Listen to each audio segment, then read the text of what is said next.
اساسی چی قرار رئیس شهر رئیس شهر خلوچی آرکیتکتور شهری که سر کار گرفته آرکیتکت دونه در قرار رئیس شهر شهر سال با سازی میشه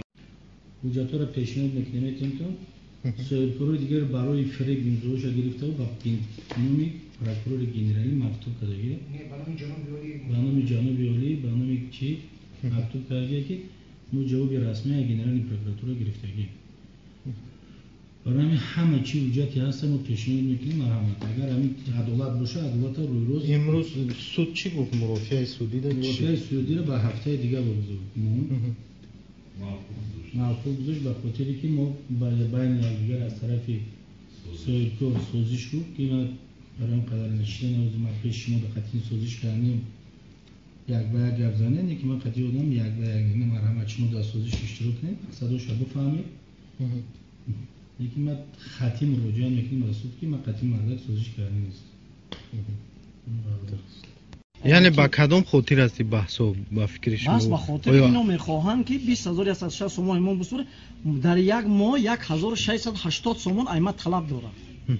1680 سوم یکی من حال شما ببینید چند نفر همینجا هست بودم ما اساس شرطنامه داریم 7 نفر که کار میکنن 150 سومونی میتیان این یگون همه رو جمع کنیم مستری خدمت رسانی همینو نمیشود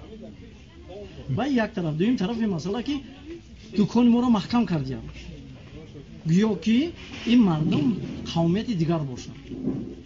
خب این تماما محدود کرده فعالیت صاحبکاری نه که قانون جمهوری تاجیکستان درباره صاحبکاران یگان چی اجرا کرده نمیشود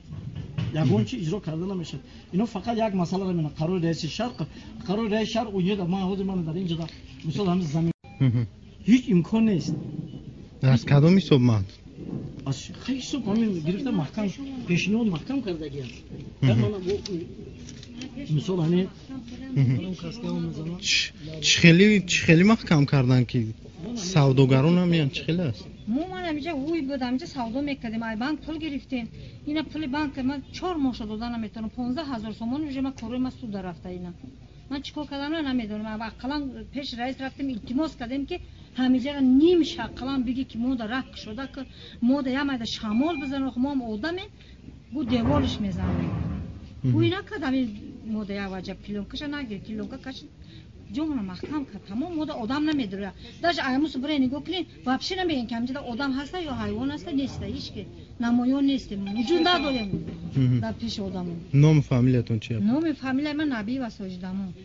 چند ماهی که محکمیم پیشمون یکم دیم که من بانک $10,000 قرض گرفتم پاتینم 4 ماهی نسپوریده های هم پاتینم دولت نمیره پاتین دولت نمیره خیلی چی ان صاحب کارا همه را پول پیش را محکم کردن منم جا شیشتیم کیدا مراجعت کنیم درست حکومت شهر دم مراجعت کنیم رئیس دم مراجعت کنیم کیدا پرزیدنت دم مراجعت کنیم نام فامیلتون چیه؟ ما همه زنکای به سوادی ده تاینون بگای میبریم خطی کودکمون میخریم درست نام فامیلتون چیه پا؟ میرزای و نگینمو بیا کما 4 موسمی چی مسپردن نمیتونم 2 ماه موسمی ارین دست بردن نمیتونم 4 ماشی میشینیم دستو میسردا میکنیم ما همه بود شیده